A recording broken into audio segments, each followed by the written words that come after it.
Hello, beautiful souls. I am Valeria Maritza at Healing Through You. I am an infinite being of light, and so are you. Today, I have the pleasure of bringing you yet another interview with another wonderful, amazing soul, Valerie Adams. Valerie is a mindset and intuitive business coach for entrepreneurs and highly ambitious women. After her spiritual awakening in 2018, Valerie underwent her own transformation and woke up to her passion for helping others step into their power and change their reality. She loves supporting women with creating the life of their dreams, which includes awakening their purpose, healing, deepening their spiritual connection, attracting their dream partner, making a generous living from their passion, and rewiring their mind so they can manifest their desires quickly. And isn't that something that we all need right now, right? In this podcast, I love bringing to you new people, new perspectives, new points of views on how we are all awakening and changing, shifting from the 3D world to the 5D reality, which is where everything just flows and it goes easy and wonderful. And you find your passion where you feel like work is no longer feeling like work, right? It doesn't feel like that density of having to go someplace, responding to someone, doing something that is not in integrity with yourself. And this is just one more story about that. And I can't wait for you to meet her. So without any further ado, I will bring her in and you can say hello. So, how are you, Valerie? I'm amazing. Just connecting with you and like being in your energy, I always feel so much lighter. Oh, So I'm thank good. you. So glad that you're here in my podcast today.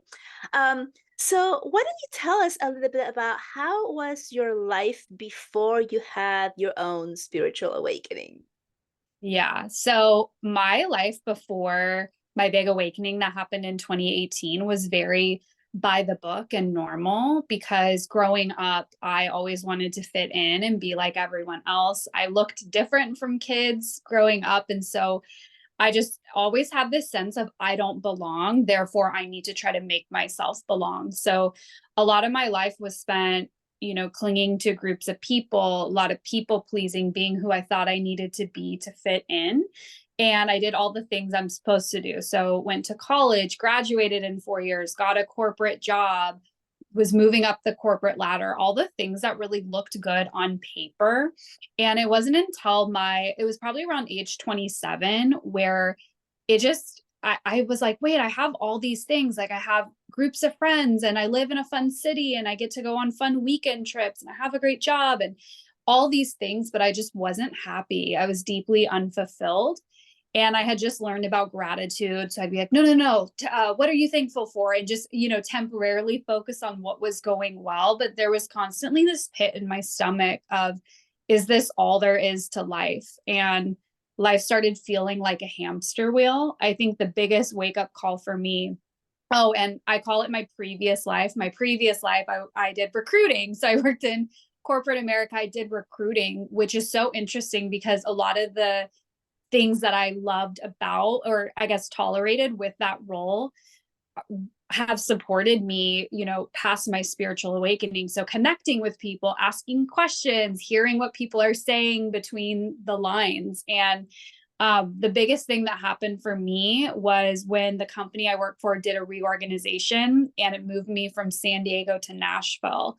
And that is where my whole everything just really started over for me because San Diego, where I'm from, I had a lot of my family is there, friends. I grew up there. So I knew so many people. And maybe someone listening can relate to this. When you're from a certain area and you live there, a lot of your time is spoken for, like a lot of your free time. There's always someone you should go catch up with. There's always a family member to visit. Like your time is just very split. And so when I moved to a new city very unexpectedly, suddenly I was by myself a lot. And that's where I got to look at, okay, what do I actually want in my life? And I went on a personal development journey.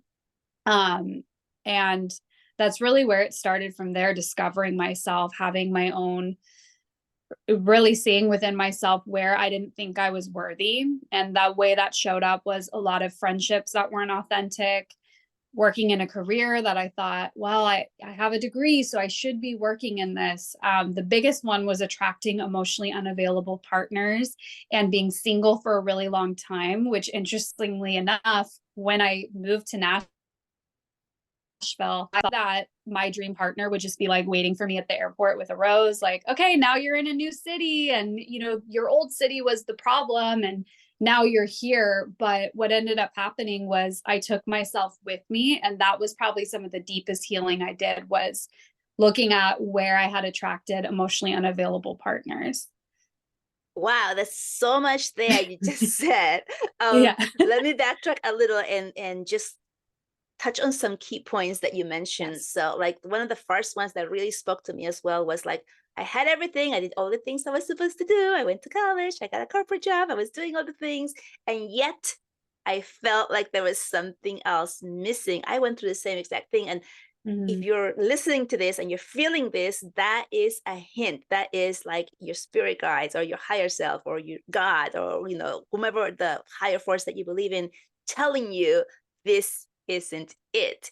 Because so many of us begin right there in that, like, I have it all, everything that I was told I should have, and yet why do I feel empty, right? And I also love the part that you talked about going into gratitude, right?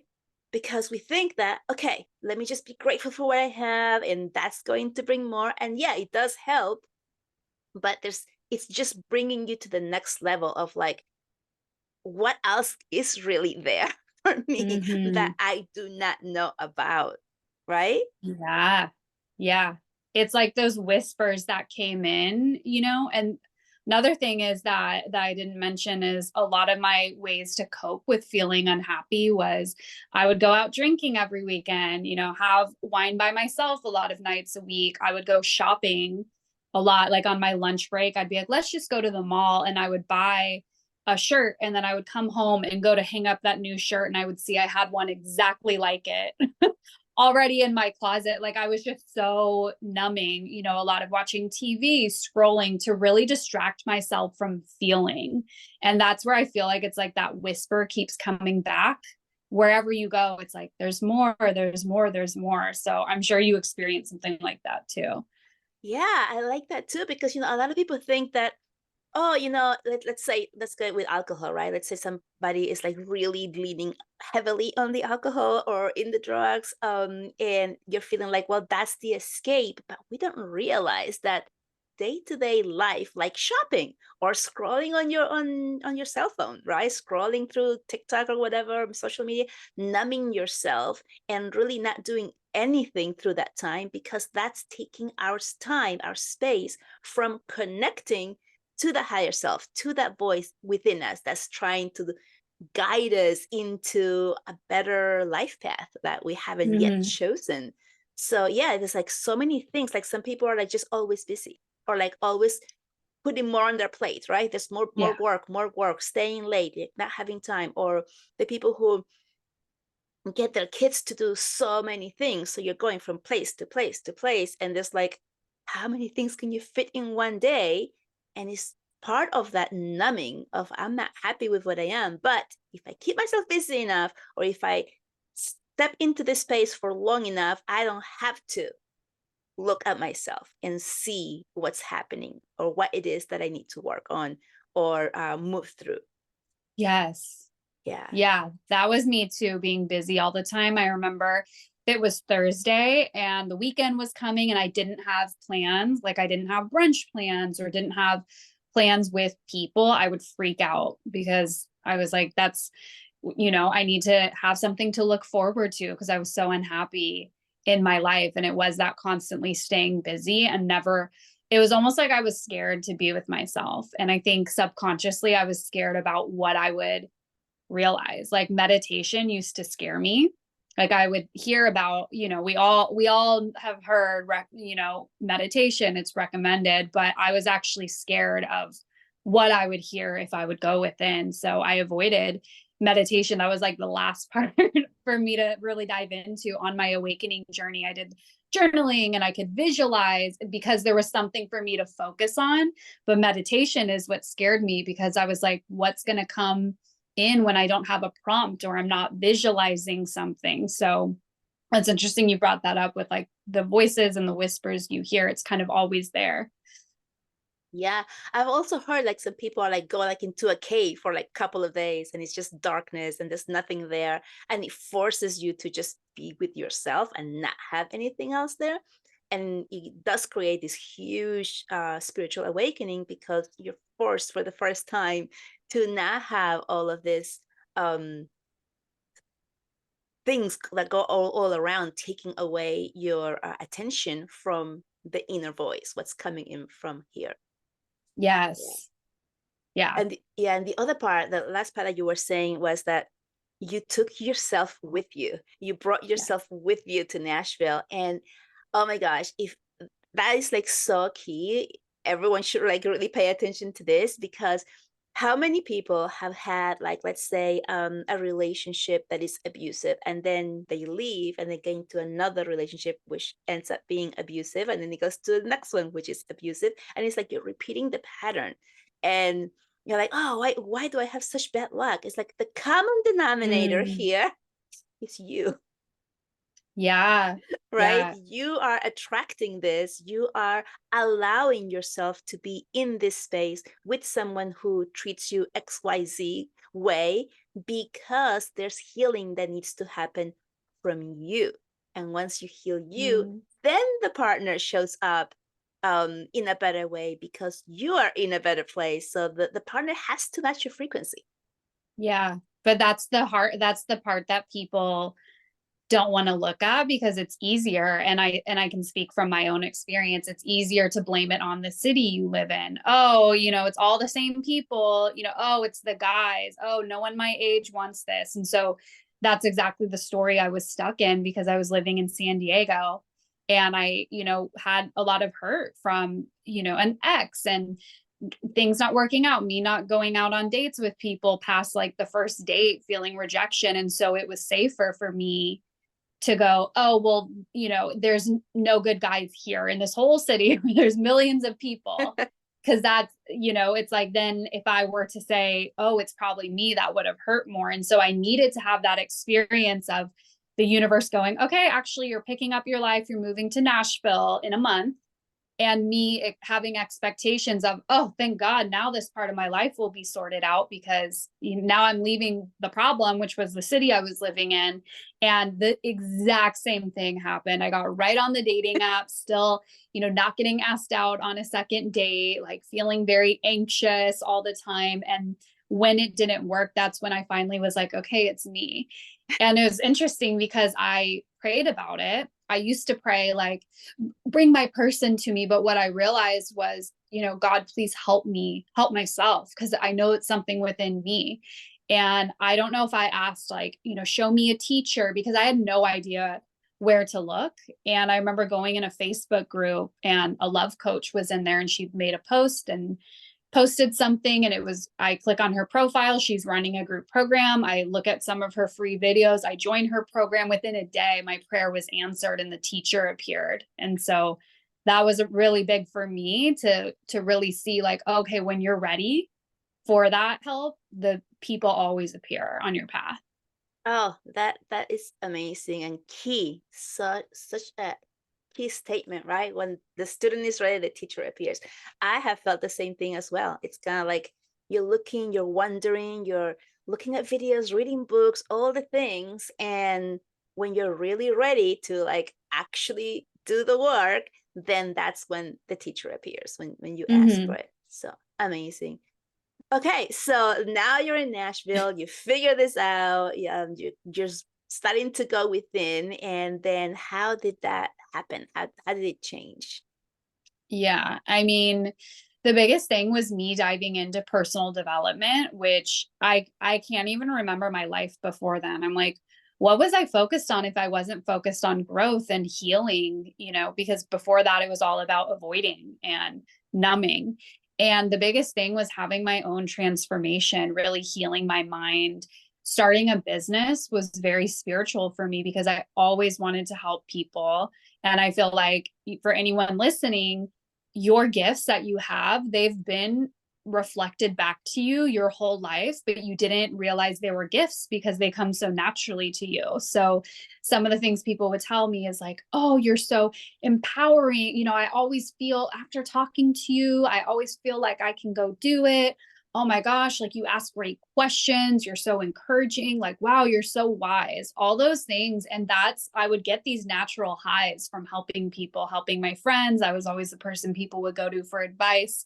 And I thought, because I was still in my linear thinking, well, the only way I could help people is I'd have to, go to school and learn how to be a counselor. And me and school just don't mix, like tests and all that. And so when I saw other people building a business, running a business where they're helping other people, it was the greatest day of my life where I realized, wow, coaching exists. I can start a business. So that was the first awakening, is having this healing within myself so powerfully, learning how to manifest very intentionally and seeing things shift in my life so quickly, starting my business, and then at the same time working with a love coach and healing very deep traumas, healing a lot of fears I had of men and being rejected and not being worthy enough. And like that was really the big changes. I feel like there was life before and after.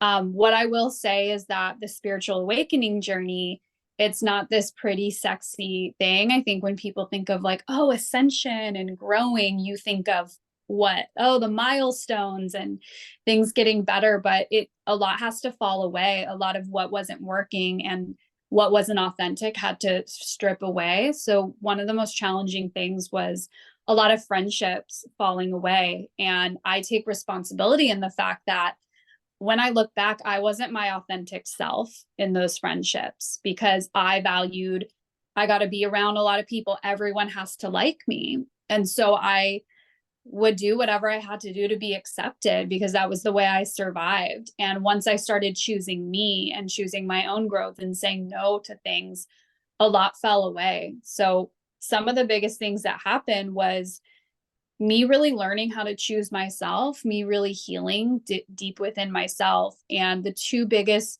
physical manifestations was not just starting my business, but being able to take it full time, just 9 months after launching, being able to leave my career, and attracting my partner who I've been with for 5 years, the only, emotionally available person I've ever been with, the only securely attached person I've ever been with. And relationships are an awakening in themselves. I think the misconception is, oh, once I meet my partner, then I'm good, but it's a whole different level of healing that happens in that experience. So those were the biggest things. Also, I was pretty close to getting fired from my corporate job because what happens when you awaken and you wake up to your power is what you're doing that's not in alignment starts to feel very hard. So the job that I used to be able to do like so quickly and easily, the most basic tasks felt hard. My energy felt very drained. And I think that happens to a lot of people. Once you wake up to what's available for you, there's that contrast. And so I got put on toward the end, like a performance plan, or they disguised it as like a pre-performance plan. And I really saw the writing on the wall. And it was like, okay, so we get to go all the way with your dream. And so that was the biggest lesson for me, is like what you're meant to do, you will always find a way to make it happen. So that was really huge. I love that. I mean, you have like your corporate job, you have secure thing, your career and everything, and then you like awaken to this idea of like, there's something else there. I'm gonna go for it, and you just do it. You just go all in. You let go of it, and you have your own business, and are able to completely let go of that corporate job within 9 months. That's really quick. Yeah, it was. Yeah, I'm very, very proud of that. Because of who I had to be, I had to completely change my identity. I couldn't see myself as, oh, I'm this beginner trying to get her business off the ground. I got to step into the identity of like, no, I'm a CEO and I run my business full time and I have a full roster of clients. Like I stepped into that before there was any physical evidence. Like I would visualize myself when I would wake up in the morning. The first thing I would do, I'd sit up in bed and close my eyes and imagine the day as if I was a full-time coach. So even though I had to get my ass up and go to my corporate job, I would spend 5 minutes visualizing like, oh my gosh, I'm meeting with clients today. Oh, I'm going to do this and this today. And it really felt like I was so in that vision that it almost felt, when I would go to my regular job, it was almost like, wait, this isn't my life. Like that's my life. Like it felt so real. And so that was really big. Yeah, that's amazing. That's exactly what, everyone who's working into manifestation, they talk about, like, be and act as if you already have it, as if you've already done it, as if you've already arrived to that goal. And it's so important to do that and to hold that vision, even though you're still going to the job that you don't like and all this stuff. I was working as a teacher, and I remember feeling that heaviness as well, and feeling like I'm no longer making a difference here. I felt like I'm not making a difference. I might have been, but I felt like I wasn't. And it felt really heavy, but I was able to like look into it, like, okay, well, these skills, just like you said, like the skills that you had in your corporate job helped you in your business because you're using a lot of those skills in your business. And for me, I felt the same thing. Like what I do now is I teach, and that's what I was doing back then. I just have a different type of client.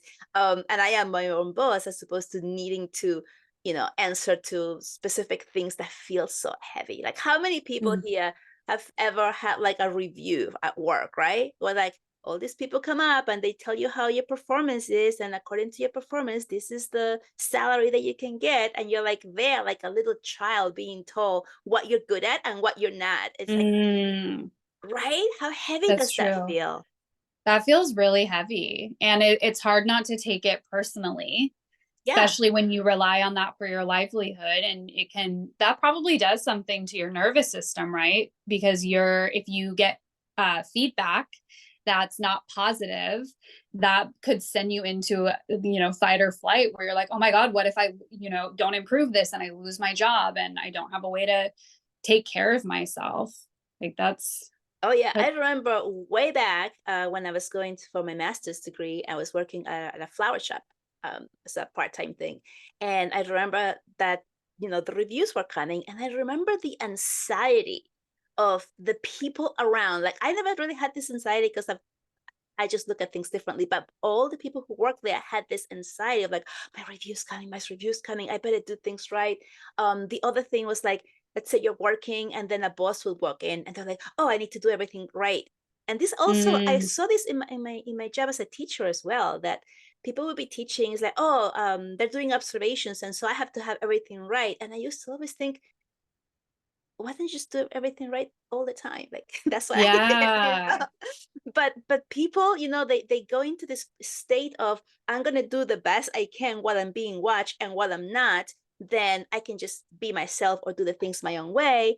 And that creates such anxiety when you do have that Mm, review, when you do have somebody, coming in to watch you, which again makes you feel like you're the child, and this, you know, authority comes and tells you like what you're doing wrong, as instead of yeah. what you're doing right. Like an audition or a performance. Yeah, right. It's That's so exactly it. true. Yeah. Yeah. I feel so heavy, like just thinking about it, that I could never go back to that again. No, and I remember being in school and when it's like the principal would come in and observe, or another higher up teacher, and I would think like, oh my gosh, I wonder how my teacher's feeling with that person just sitting there writing notes about them. Yeah, like the whole entire system is just so, it's not there to lift you up at all. It's there to Mm, make you feel even less than and even smaller than you already think you are. And the purpose of that really is to keep you small from having the confidence of stepping into that little voice inside you that's saying, hey, there's something else, there's something better, there's something more that you can do. And it does not have to do with sitting here and responding to these people around you, yeah. And right? I Like, feel like too, that's such a good point because in careers, you're not like in a job, you're not encouraged to, oh, dream big, but it's like you can dream about getting promoted to this position within our company where you could be making more. It's like that's where your aspirations get to be. And yeah, I bet that's a theme in like a lot of places where, yeah, I remember getting reviews too and not feeling empowered, like feeling relieved after, not empowered, feeling like, oh, okay, I'm not doing, okay, they said some good things like, oh, maybe I'm on track to be a manager one day, like, oh my God. And then feeling relieved, but not feeling that power of like, whoa, I can really do a lot here. Like, yeah, that's Yeah. interesting you say that. Yeah. Well, I just got this and I'm just going to share it because it's coming through again. Like we are now stepping into this place of not needing that certification. And I know this might be controversial, but this is really what's happening. Like we no longer are needing that paper on the wall, that certification, that thing that says you're able to do XYZ, because we are, when we awaken, we are actually gathering the information that we already had all along through all of our lifetimes as a soul that remains within us. And Hmm. so when we are awakening and we begin to listen to that voice within, we are taking all of those certificates that we had throughout all these times, and we just know how to do it. So, Ooh. it's just so empowering because I remember when I first started down this path of spirituality and teaching this, that there were so many people saying, did you get a certificate? Did you have, did you get a certification for that? And I just knew, it's like, why would I need that? Like, I don't need a paper that says I can do this, because the information is coming from within, and that's source, Hmm. right? That's the source Yes. of you, of who you are. So it's just, we're really moving more and more into this space of tuning into yourself, gathering your power, your knowledge, your gifts, your abilities, and sharing them. And no one can give you a paper that says you can do it. I mean, you can take something just to have it there for the 3D world that needs that, right? I need a certificate. Where did you study? It's like, but this type of um, work and awakening really has to do with the wisdom that is already coming from within. Yes. Yeah. I mean, even just with working with you and opening up my spiritual gifts more, it really did feel like a remembering, especially with the mediumship. Like Mm-hmm. that, I mean, you remember I had a really, I, I got in my head about it because it did come so easily. And yeah, and it was like, wait, I haven't had formal training around this or whatever. And I remember when I started opening up psychic mediumship readings and announced it to my people online, which that was so scary. And I remember someone messaging me, um, shortly after being like, oh, not like how long, but it was like, oh, have you always had these gifts? And I could, we can feel people's energy. You can tune in. And it felt like a hole poking a little, like, how Mm-hmm. long have you been practicing? And I noticed myself the way I responded. I was like, well, I've been training under, I've been under mentorship for this for a year. And it's like, wait, the people who are going to be drawn to me, they're not going to question or, judge me in a linear way where it's like, well, where were you certified? How long have you been doing this? How much practice have you had? And so it was just interesting, the part of me that still wasn't fully secure responding like that, because now if someone asked me that, it would just be like, I don't even know what I would say, but I wouldn't feel that proving energy. And I've done a lot of readings now. I've connected with a lot of people's loved ones on the other side. So now it's just that inner knowing. But I think at first, you want those certifications. And I have certifications. I even feel weird saying like, oh, master coach, master NLP practitioner, because I'm so much more than that. And it's like, I almost don't identify with those. And it's interesting because I got those certifications. I went through that training after I had already been coaching a lot of clients. And it came from this overflow place of, I want more tools. I want to have more available to help people with. But out of the hundreds of people I've worked with, no one has ever said, I am hiring you because you are certified in this, or hey, I was on the fence, but I saw this is your certification. I'm in. How do I pay? That has never happened before, ever. That you said that. When I first started, I did a Reiki thing class, because I also thought, hey, I need something that people will recognize as, oh, I know Reiki, or I understand Reiki, so I'm going to do that. I think that I've used Reiki twice, and it was at the very beginning when I just got that. I just used Reiki like I'm going to send Reiki, but I always ended up using just energy healing and quantum energy healing, and like not really leaning into the Reiki as much. And now it's like it's there. It's, like, again, it's something that's there on my website, but I never use it unless the person comes and asks for it. And I haven't had anyone ask for it really.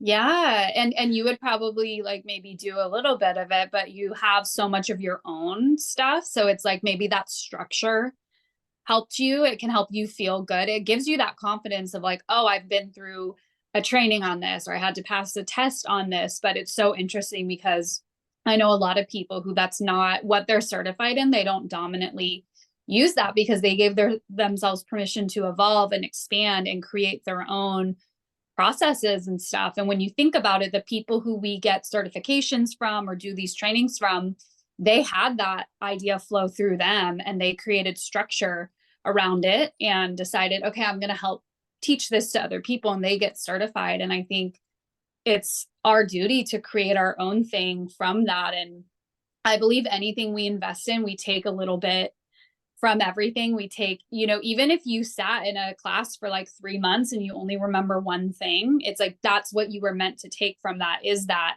one thing. And so I just think it's beautiful how we all have different gifts, and we can't really pinpoint, how we've developed these skills because it's so beyond just learning it from someone else. Yeah, I love that. Amazing. Okay, so tell us a little bit about your what you do now in your Yeah. business. Yeah. So my business has been through an evolution. I feel like, in the last 5 years, I've really evolved as a person, and I've had different awakenings happen. And my first big awakening really was, realizing I could create the life of my desires via my thoughts, via my intentions, like creating all these powerful rituals. So that's how my business started. And then I shifted into dating and mindset coaching. And it's really, I would really say it was for single women who their intention was, I want to attract my dream partner by way of working on myself and healing myself, because my belief is like you get to create that solid foundation first, because if we're attracting what we are, not what we want, it makes sense why we attracted and entertained emotionally unavailable, narcissistic, toxic partners, because there's a part of us unhealed that was a match for that. And so that was really fun, a lot of deep work I did, and I still work with clients on a one-on-one basis around that. But it was in 2022 that something was inside of me where I'm like, wait, I have gone through so much with my own business and the evolution of that and awakenings within my own business. And I was really excited to work with women around growing their business and the inner work around that. And that's what I've been doing for the last couple years. I would say I'm very it almost, and I know like we're not supposed to say, oh, it's like hard to say what I do, but that I have struggled with that. And that's not something most business coaches are supposed to say. It's supposed to be, oh, pick your niche, know it. And I have really been like, okay, well, how do I accurately describe this? Because people end up working with us not because of the words in our bio, but because of the energy they feel, the embodiment they feel from us, how their soul feels when they read our content and our words. And so I've struggled to be like, I am this. So what I can say is I do mindset coaching, intuitive business coaching, as well as strategic business coaching. And I love working with women who have a vision, whether it is to build their own business, whether it is to attract their dream partner, whether it is to radically up level and change an area of their life. I love working with women to go deep in their inner world and create an internal like foundation to powerfully call these things in, and not just call it in and get lucky, but actually sustain it. and really go through their own personal transformation in that. So it really just depends on the focus. Right now, I'm working with a lot of business owners, and I also love working with women who are at that point where they're like, I'm ready for bigger, I'm ready for more. I don't know what that looks like. I love helping people really get to that point, because we all go through that where you're in the void space of what's here, what I have now, it's no longer fulfilling me, but I don't quite know what that next thing is. And that's where I feel like the most beautiful work is. So I love doing that. I also have a podcast where I love helping people through there, different types of programs, masterminds, and I just love coaching so much. I love that. Yeah, it really feels your energy feels so light and so expansive that you really can help so many different people who have like who are coming from different parts of life, right? Like this is what I need right now. Mhm. So and it's so needed. It's so good to hear that. And I agree with you with like because I didn't know either what to call myself either. I call myself an energy healer for like the longest time. Then I say, I'm a spiritual mentor. It's like I don't know what to call myself really, because we when we go down this path, we awaken into so many different places, and then you're like, what am I? We really are everything. We are everything all at once. And when you are calling in your clients who are attracted to your energy, they're attracted to your energy for a reason. You don't, Mhm. neither one of you needs to know what it is. You just need Yeah. to know that, hey, we're a match here. So what is it that you need? And I can help you with it. Yeah. And what's so interesting that I want to reflect back to you is, I've been working with you for a year and a half. And if someone were to say, what are all the things Valeria has helped you with? I would have a giant list. But then if someone were to say, okay, label the type of, what's her title? What I would have such a hard time with that. So I feel like when we feel that within ourselves, our clients feel that too, because they know the dimensions. And it's like, how can I, sum this up in a title that's supposed to universally make sense and fully encapsulate what I do? So I just want you to know that on the client side, I feel for you too, where like, wow, she does so much. It almost feels like I'm limiting you by saying, oh, she's this and that. And I also, can say she's helped me with all these things to kind of back that up. But yeah, I think a lot of people go through that where it's hard to put a label on it. Yeah, it really is. And I really think the fact that we're still looking for like what do I call myself or what is it that I do really still linked to that three-dimensional world that Mm, needs the certification, that needs the title, that needs the wording, when words are actually quite limiting, right? Because like, yes. right, you're like, oh, I'm a teacher, okay, and then people's minds immediately go like, what kind of a teacher do you teach, like grade school? And you're like, oh, not that type of teacher. Wait, that's not what I meant, right? Because the words are so limited, and depending on where you grow up in the world, it has a different meaning, right? And it has a different type of respect, according to where you are in the world. And it has a different type of weight, like this is something. And I think when we're trying to find like, oh, I'm this and that, we're kind of like you said, putting ourselves in a box that fits more the 3D world as opposed to actually I just am. Yes. Yeah. It's so interesting because it reminds me of like childhood too, of trying to fit in and just being told what you are. You're a fourth grader, you're this, you're that. And then it's like Yes. when we feel this big expansiveness of what we do, and then it's right back to the 3D, we'll put it in words so that the mass people can understand and recognize this. So whenever someone asks me, like someone who's not in this space, like, what do you do?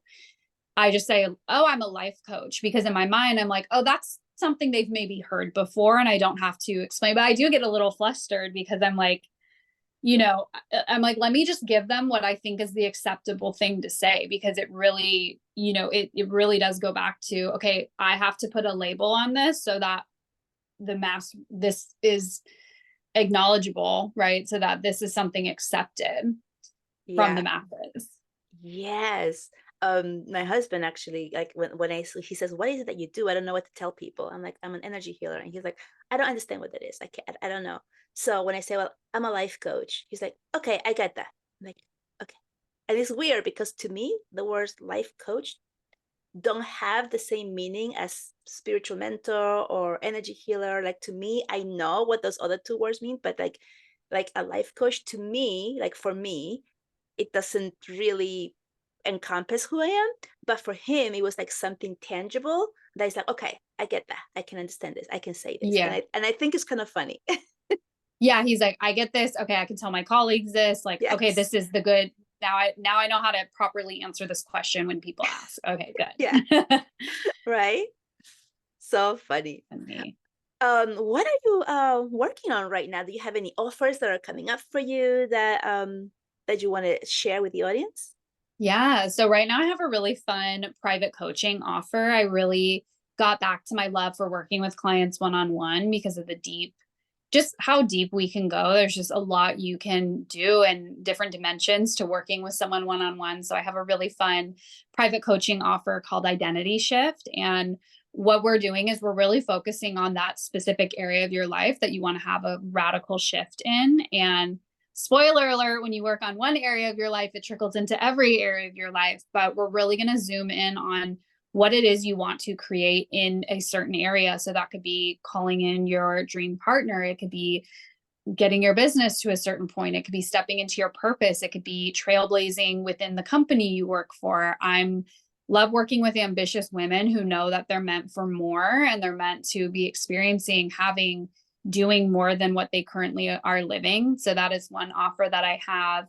And I also have a mastermind where I work with business owners who really want to grow their business, but not just from a place of, okay, more customers, how do I make more money? But we're really focusing on the inner work as well. It's actually called Spiritually Ambitious Mastermind. So it's for women who they're not interested in building a business just from working and efforting and force. They really want to learn how to leverage the spiritual world, learn how to leverage their intuition, learn how to work with their mind and doing the mental and spiritual work behind the scenes to grow their business with more ease. And those are pretty much the biggest things I have right now. I have a course library, I have a podcast that I love, and I'm just in a really fun place where I am really in a season of wanting to do deep, high touch work with people where last year it was a lot about programs and I'm teaching you and there's a lot of people that I'm speaking to at once, and this season just feels really good to be doing deep work with different clients. Amazing. And I love that name too, that spiritually ambitious. I love that name.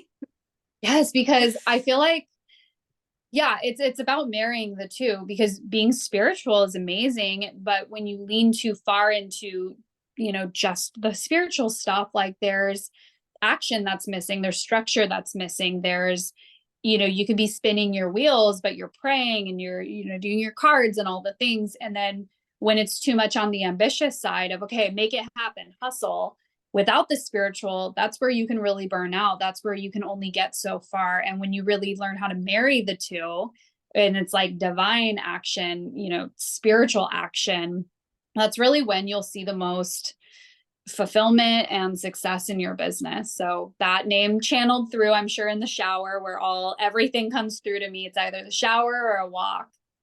And yeah, that was just the name that really came through. I love it. Is there anything else you want to share with the audience? Yeah. I will say that it's never too late to step into your gifts. I remember having a lot come up for me when I was really accessing my spiritual gifts with you, where I thought, well, shouldn't I have always known this since I was a child? Or shouldn't I have always been practicing this? Because I would think of mediums that I would see on TV, or I'd read their books where they would remember seeing the ghost of their grandma when they were age 6. And I didn't really have anything tangible like that. But what really happened was doing the deep healing work with you. It was like the more I healed, the more I cleared the space, the louder my gifts got.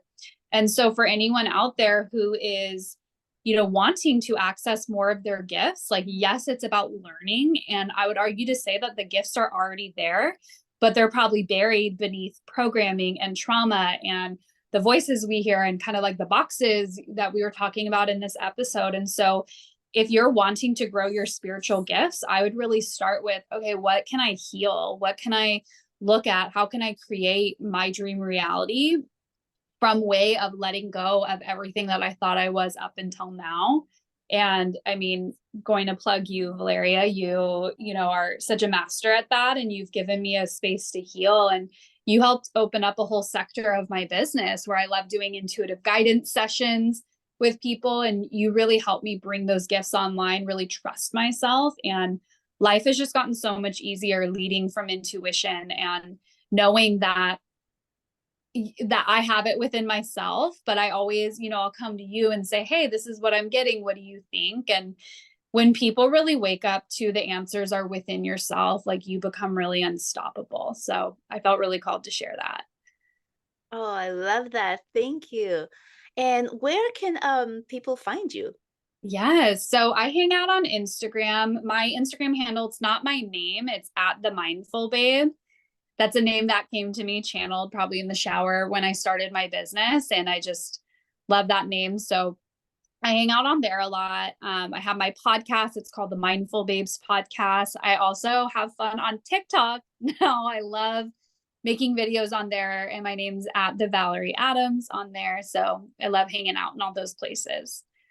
Awesome. And we will also put all of those handles on the description of this Yes. video and this podcast so people can just find you there as well. Well, amazing. I can talk to you all day. This has been such a wonderful talk and chat so that people can really Yes. step into themselves. And yeah, so thank you so much for coming. Yes. Oh, I have a free gift that I wanted to give Sure. that I forgot to mention. I have these journal prompts that I created, trust the process journal prompts, and they're really designed for if you're in a challenging time right now where you don't know how things are going to turn out. Maybe you're in a place where you're making a pivot, you're in a void space, and you want to really lean on faith. You want that empowerment. These prompts have helped so many people get through tough times. So the link, I'm sharing it with you. It's in here. It's called Trust the Process Journal Prompts. Oh, thank you so much. That's awesome. So make sure you guys you go and get that link and use those prompts to get yourself started. I mean, I love that. I love that having the free gifts and all this stuff Yeah. to get us started. So amazing. I hope you guys have really enjoyed this chat. If you like what you're hearing, please like, follow, make a comment, send something, and share with other people so that they will also get the messages that you are receiving here if you like this. So thank you so much, and I will talk to you next time. Bye bye.